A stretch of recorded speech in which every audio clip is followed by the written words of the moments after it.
Welcome to Grade 12 Virtual Classroom, Week 15 and 16. Comparative text from Antigone and Song of Departure. Introduction to Greek Literature. Our reading skill for this week is inference, a conclusion drawn using observation and reasoning. An explanation, not a fact you can detect using one of the five senses.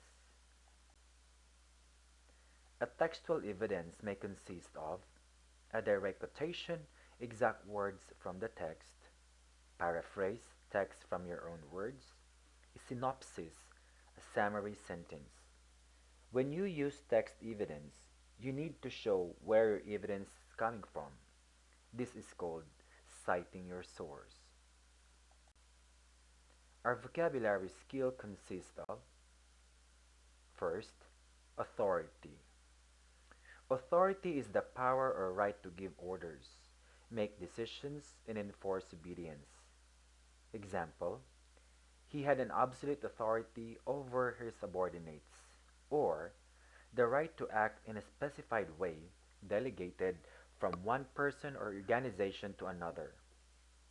Example, military forces have the legal authority to arrest drug traffickers. Contempt. The feeling that a person or thing is worthless or unworthy of respect. The offense of being disobedient to or disrespectful of a court law. Principle. A Latin princips, which means the beginning or the end of all things. In early Greeks, it is called a fundamental laws. Principle of teaching refers to the psychological laws of learning, educational concepts, and the rules of practice upon which all educational procedures are formed. Reverence. A deep respect for someone or something.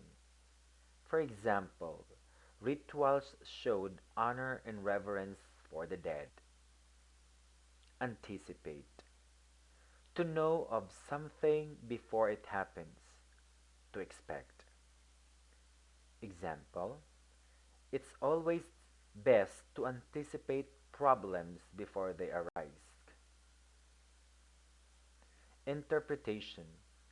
The action of explaining the meaning of something. In foreign languages, you interpret the meaning of the other language into your own. You do interpretations all the time in school. Archaic and obsolete words.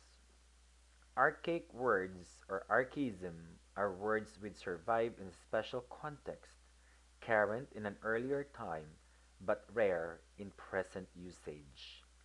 Associated with poetic diction, a choice of words.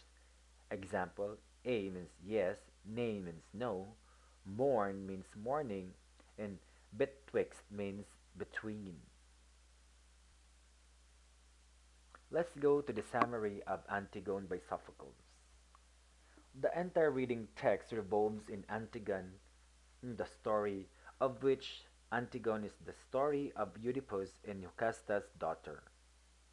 He has a tough decision to make: to let her brother's body remain unburied outside the city walls, exposed to the wild animals, or to bury him and face death. She chooses to bury him and then commits suicide. The critical reading questions shall be answered on your textbook or in your notebook on page 342 of your literary anthology. For the grammar section, we will be discussing 4 rules of using commas. Use commas before a conjunction that joins main clauses. Use a comma to separate items in a series. Use a comma after an introductory word group, or use a pair of commas to set off interruptions. This week we'll be using of commas in direct address. Direct address occurs when a person is being addressed or spoken directly rather than being spoken about. Use commas to set off words and phrases of direct address. Example, we assure you, Miss Ortiz, that your bill will be corrected. Or, do you know when the results will be available, Dr. Martin? Professor Lacayo, here is my final project.